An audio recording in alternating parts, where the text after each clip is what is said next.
ഇപ്പോൾ ഗീത വാഴച്ചാൽ നമുക്കൊപ്പം ചേരുകയാണ്.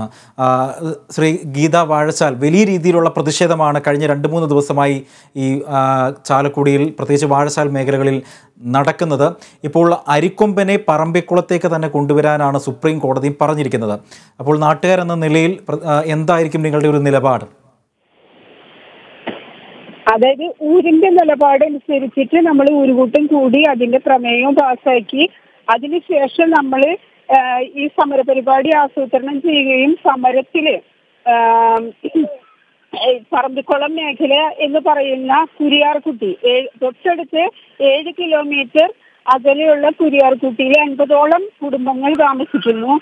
ഈ മുതിരച്ചാൽ എന്ന് പറയുന്ന സ്ഥലത്തോട്ട് ആനയെ വിടുമ്പോൾ 7 കിലോമീറ്റർ പറമ്പിക്കുളത്ത് നിന്ന് 7 കിലോമീറ്റർ അപ്പുറം താമസിക്കുന്ന ഈ കുരിയാർകുട്ടി മേഖലയിൽ ജനവാസമുണ്ടെന്നും കൂടാതെ 12 കിലോമീറ്റർ വാഴച്ചാലിൽ നിന്ന് ഈ മുതിരച്ചാലിലോട്ട് 12 കിലോമീറ്റർ മാത്രമുള്ള ഞങ്ങളുടെ മേഖലയിലെ ജനങ്ങൾ വനവിഭവങ്ങൾ ശേഖരിക്കുന്നതിനായി പോകുന്നത് ഈ മേഖലയിലോട്ടാണ്.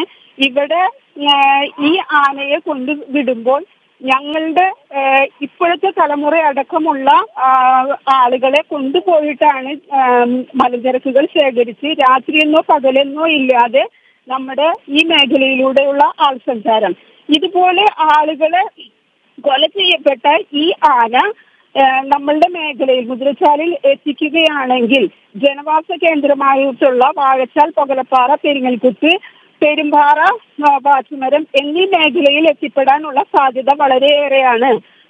അതുകൊണ്ട് തന്നെ നമ്മൾ ഈ ആനയെ ഈ മേഖലയിലോട്ട് എത്തിക്കുന്നത് സമരപരിപാടിയുമായിട്ട് മുന്നോട്ട് പോകാൻ തന്നെയാണ് നമ്മളുടെ തീരുമാനം. കൂടാതെ ഗവൺമെന്റിന് തീരുമാനമെടുക്കാനായിട്ട് ഈ ആനയെ ആനക്കോട്ട പോലെയുള്ള സ്ഥലങ്ങളിലോട്ട് മാറ്റി പാർപ്പിക്കാനുള്ള സംവിധാനമാണ് ചെയ്യേണ്ടത്. ജനങ്ങൾക്ക് ഉപദ്രവമുണ്ടാകുന്ന ഈ ആനയെ ഞങ്ങളുടെ വാഴച്ചാൽ മേഖലയിലോട്ടും പറമ്പിക്കുളം മേഖലയിലോട്ടും ആക്കരുതെന്ന് തന്നെയാണ് എൻ്റെ ഒരേ ഒരു അഭിപ്രായം. എൻ്റെ ഊരിന് വേണ്ടിയിട്ടുള്ള അഭിപ്രായവും അത് തന്നെയാണ്.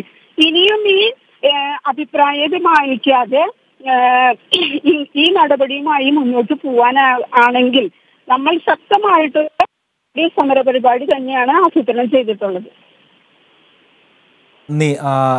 ശ്രീ ഗീത, ഈ ഘട്ടത്തിൽ ഞങ്ങളോടൊപ്പം പ്രതികരിച്ചതിന്